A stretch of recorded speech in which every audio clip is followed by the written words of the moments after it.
7 de la mañana con 13 minutos. Seguimos en el análisis, en la reflexión de esta visita oficial del presidente Lenín Moreno y su comitiva que ya llegó, pues, por supuesto, a Washington, Estados Unidos. Fue recibido en la base conjunta Andrews por las autoridades del país norteamericano y la embajadora de Ecuador, Yvonne Mbaki.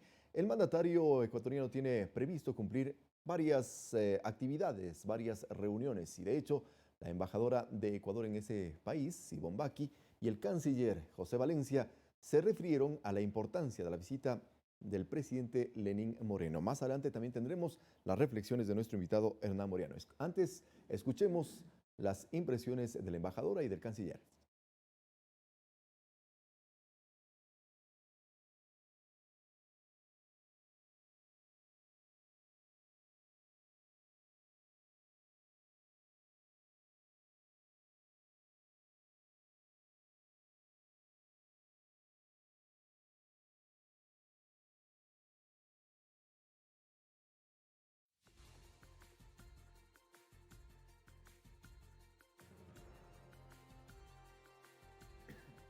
Bueno, ahí teníamos las imágenes justamente de lo que ocurría la víspera con relación a la visita del presidente de la República y su comitiva a Washington. Es una noticia que básicamente atrae la atención del Ecuador entero, es la noticia del día. Por ejemplo, en la portada de diario El Telégrafo se destaca así, como Moreno pide acelerar acuerdos. Tenemos la presencia de nuestro invitado, Hernán Moriano. Él es docente universitario, analista en temas de geopolítica y seguridad global. Hernán, una primera impresión con relación a lo que ocurre en estas horas y lo que está previsto que suceda también en Washington.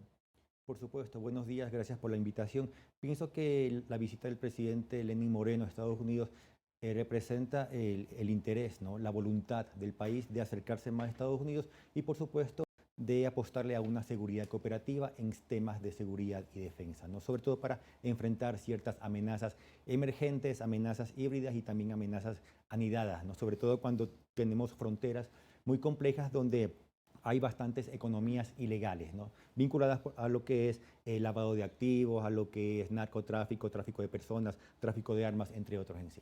Bueno, ya me dicen que tenemos justamente las impresiones, las declaraciones tanto del canciller como de la embajadora de Ecuador en Estados Unidos. Quisiera ponerlas al aire y luego tener una reacción de nuestro invitado, por favor.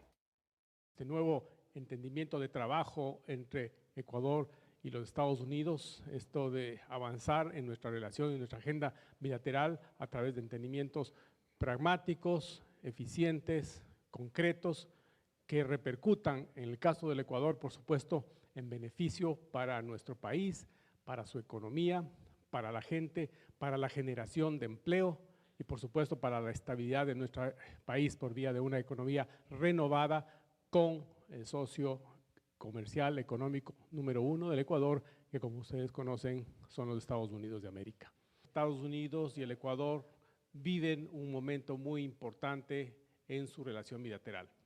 Esto creo que va a ser el marco que nos permita que esa conversación se lleve a cabo adelante. Por supuesto, uno de los tópicos que interesa al Ecuador de manera muy particular es el tema comercial, el desarrollo del comercio entre los dos países es de interés mutuo. Siempre que hay intercambio comercial se benefician ambas partes, ¿no?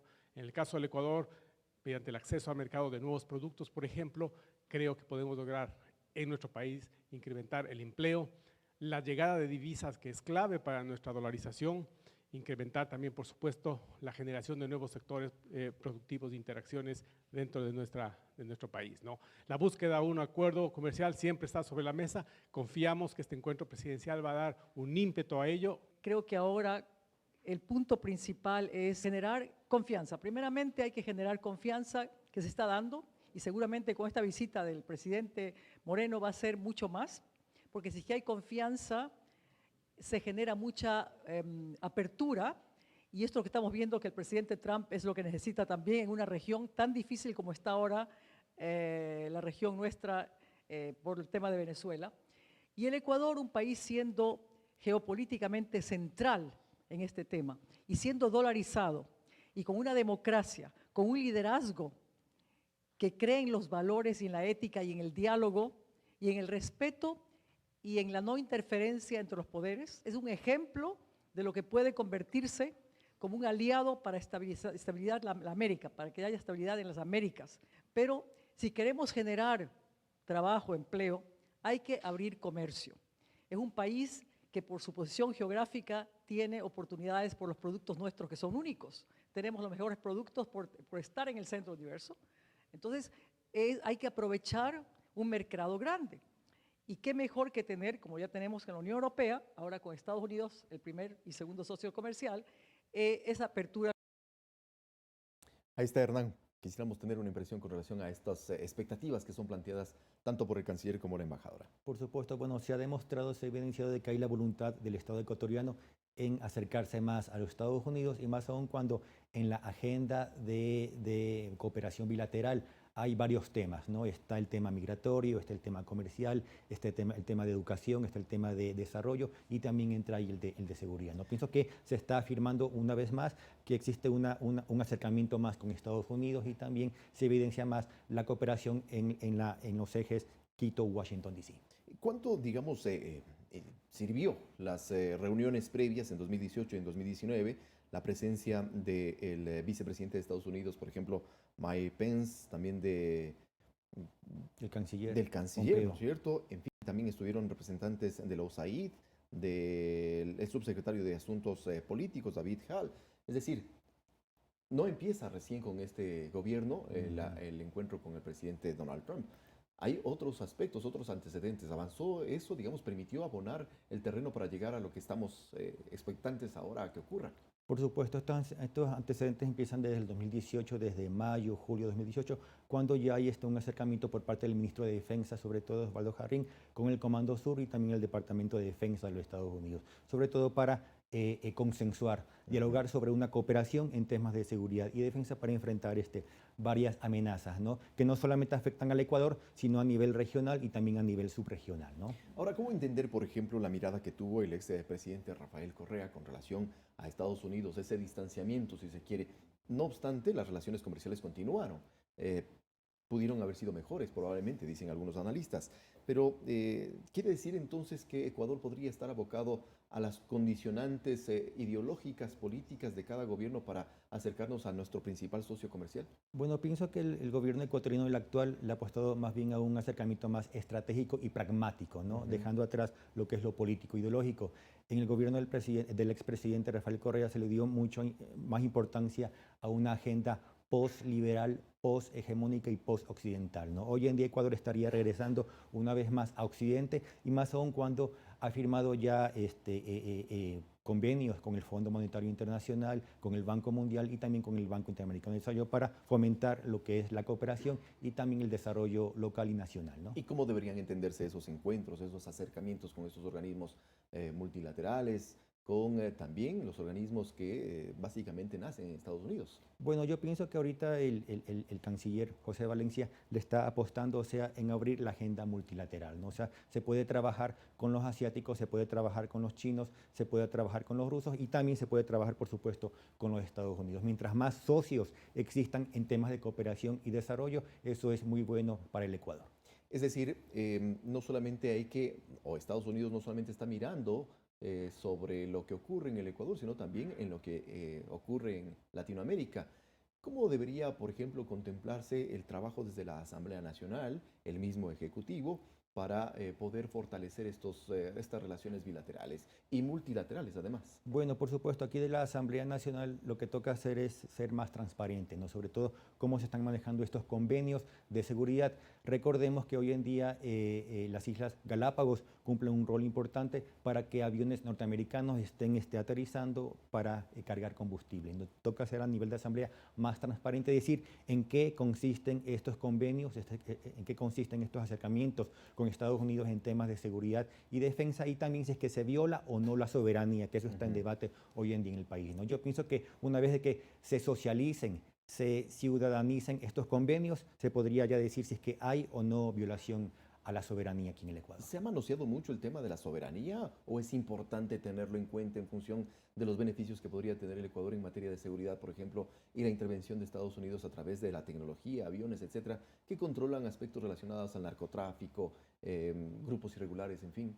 Yo pienso que si es que se le da importancia a lo que es la cooperación, una agenda de seguridad cooperativa, se podría ya dejar de lado lo que es la soberanía, ¿no? Yo pienso que es la cooperación existente con Colombia, con Perú, Ecuador y los Estados Unidos para enfrentar un fenómeno, un problema en común, ¿no? Que es en sí el narcotráfico en sí, ¿no? Yo pienso que hace falta más debate a nivel de país para discutir cómo enfrentar a este problema, ¿no? Llamado narcotráfico. Yo pienso también otra cosa, que el narcotráfico no debe concentrarse en dar más represión a los grupos que están vinculados a este negocio ilícito, ya sea en Ecuador o si no en Colombia. Pienso que hay que darle una solución social, ¿no? Y reactivar lo que son las zonas de integración fronteriza en las fronteras de Ecuador y Colombia y también de Perú, Ecuador en sí. ¿Y cuánto se ha avanzado en eso justamente? Más allá de la intervención del Estado en materia de defensa y de seguridad, lo social, ¿cómo se ha visto reflejado en esto después de lo ocurrido, por ejemplo, en este ataque a un cuartel policial? Pienso que a nivel de seguridad, sobre todo en presencia de Fuerzas Armadas y de la policía, es positiva en el cordón fronterizo, sobre todo en las provincias, en los sectores más vulnerables de Esmeraldas, Carchi y Sucumbíos. Pero pienso que todavía es bastante débil la inversión social. La inversión social por parte del Ecuador. Mire, un ejemplo, el Plan Ecuador que comenzó en el año 2007 y se mantuvo hasta el 2014 fue bastante débil y no hubo liderazgo en esa época. Por eso es que hace 2 años tuvimos el fenómeno Huacho. La idea del Plan Ecuador era evitar, era prevenir que hayan negocios ilegales, vinculados ya sea a narcotráfico, tráfico de armas, y de repente apareció Huacho en la frontera. Entonces, se dice que muerto el perro, muerto la rabia. Se murió Huacho y se creería que eso terminó. En realidad eso persiste allí, eso está Claro, presente. pero yo pienso que la solución no es solamente represiva, pienso que hay que darle una solución social. Debe haber mayor presencia del Estado a nivel de educación, a nivel de salud, a nivel de desarrollo social y también de empleo. Lamentablemente lo ilegal, lo ilícito sigue siendo más rentable que lo legal en las 3 fronteras, ya sea en la frontera con Colombia, en la frontera con Perú y también en la frontera marítima, ¿no? ¿Cómo enfrentar entonces esa dicotomía entre los ciudadanos que justamente buscan solventar las necesidades básicas de todos los días con un negocio ilícito, irregular, por supuesto, que le ofrece mejores condiciones antes que la presencia del Estado a través de lo social u oportunidades? Sí, yo pienso que debe haber más comunicación entre Estado y sociedad civil. El Estado debe acercarse a las comunidades que están en frontera norte, sur y también a nivel marítimo en sí, ¿no? Y también debe haber mayor comunicación entre Estado, entre lo que es Ministerio de Defensa, Cancillería y también lo que es el Centro de Inteligencia Estratégica con la academia, ¿no? Pienso que hace falta más conocernos más y lanzar políticas, sugerencias de estrategias para evitar que hayan estas sorpresas, ¿no? en temas de seguridad y defensa. Pienso que hoy en día, por ejemplo, la academia podría aportar con centros de estudios de amenazas. Hoy en día, por ejemplo, aquí en Quito existe ya el interés de varios académicos, entre ellos está la profesora María Fernanda Novoa del IAEN, también está el profesor Alexis Colmenares de otras universidades, sobre todo en estudiar a nivel de escenarios, prospectiva, cuáles podrían ser las amenazas emergentes, híbridas o anidadas que podrían afectar al Ecuador en sí. Pienso que también es importante hacer una especie de observatorio de amenazas híbridas a nivel andino y también a nivel de Ecuador en sí. ¿Y cómo enfrentar esas amenazas justamente que ha sido detallada por usted, Hernán? La idea es prevenir esas amenazas, pero no solamente a nivel militar o policial, sino también a nivel social, ¿no? Debemos entender qué está pasando a nivel social, sobre todo a nivel de los ciudadanos que viven en los cordones fronterizos, ¿no? Ya sea con Colombia, con Perú y también que están en la costa, ¿no? Lamentablemente, por ejemplo, hay varias poblaciones en Esmeraldas, en lo que es la provincia del Guayas, la provincia de Manabí, que son vulnerables a que haya narcotráfico y que los narcotraficantes coopten a estos moradores en sí, ¿no? En actividades ilícitas. Voy a recuperar un aspecto o un concepto que usted planteaba del pragmatismo en manos del gobierno nacional para poder acercarnos a Estados Unidos. Parte de ese pragmatismo como antecedente estuvo, por ejemplo, la decisión que se tomó con relación a Assange cuando estuvo asilado en la Embajada de Londres, el finalmente deshacernos, por ejemplo, por decirlo de alguna manera, de dicho ciudadano para poder mejorar las condiciones o las relaciones con Estados Unidos. ¿Hay que tomar en cuenta ese antecedente o no? Yo pienso que no fue muy estratégico asilarlo a Assange en la Embajada del Ecuador en Londres, porque salía, bueno, una de las razones es que salía muy caro, ¿no? O sea, el Estado ecuatoriano gastaba $1 millón al año por cuidar de Assange. Y también, bueno, el Ecuador fue, sobre todo la embajada ecuatoriana en Londres, fue vulnerable a que hayan varios centros de inteligencia espiando a los funcionarios de la embajada, ¿no? Sobre todo los centros de inteligencia de Estados Unidos, Reino Unido, OTAN y también de Rusia. Entonces yo pienso que no fue tan estratégico darle asilo a Assange. No fue estratégico darle asilo, pero estratégico fue, sí, finalmente retirarlo de la embajada. Yo pienso que sí fue estratégico haberlo retirado y más bien un poquito de pensar cuáles son las consecuencias de haberle dado asilo a Assange, ¿no? Y más aún yo pienso que lo que generó este interés de dar asilo a Assange fue de alejarnos más de los Estados Unidos, alejarnos más de Occidente y hacer vulnerables al personal diplomático que estaba trabajando en esa época en la Embajada de Ecuador. Muchísimas gracias, Hernán Moriano, docente universitario, analista en temas de geopolítica y seguridad global, por estar aquí en nuestros estudios. Muchas gracias. 7 de la mañana con 28 minutos. Hacemos una nueva pausa y regresamos enseguida.